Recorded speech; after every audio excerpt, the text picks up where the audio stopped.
জামাল ভাই হাঁসের বাচ্চা অর্ডার দিছে মাইনকাচার গুনে। বন্ধুরা, হাঁসের বাচ্চাগুলো আমি পেক করে এখন বাস স্ট্যান্ডে দাঁড়ায় আছি।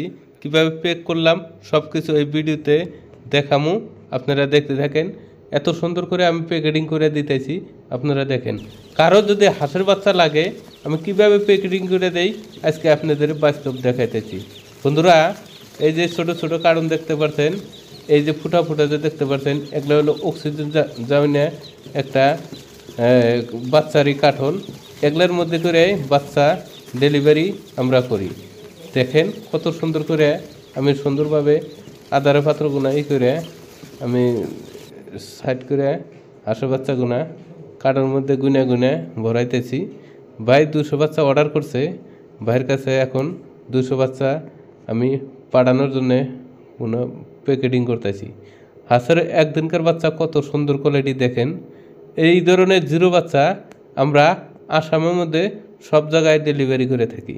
কারো যদি হাঁসের বাচ্চা লাগে, জিরো হাঁসের বাচ্চা কেবল একদিনের, 2 দিনের, 1 সপ্তাহের যদি বাচ্চা লাগে বোর্ডিং করা, ঠান্ডার সিজনে আমরা বোর্ডিং করেও বাচ্চা দেই। যেহেতু কত নতুন মানুষ কৃষক ওরা বোর্ডিং করতে জানে না, ওই হিসাবে আমরা বোর্ডিং করে বাচ্চাটা দিই। হাঁসের বাচ্চা হোক, মুরগির বাচ্চা হোক, বোর্ডিং করেটা আমরা গরমের সিজনে দিই না, ঠান্ডার সিজন কিন্তু বোর্ডিং করে দিই।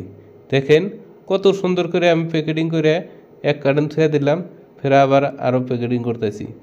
যেহেতু ভাই 200 বাচ্চা চাইছে হাঁসের বাচ্চা, ওরা ভাই নিয়ে আবার 10 দিন 15 দিন করে পাইলা নিয়ে বিক্রি করে।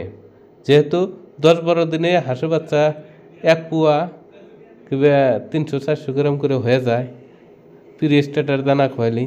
তার জন্যে এই ব্যবসাটা কিন্তু খারাপ ব্যবসা না, খুবই সুন্দর।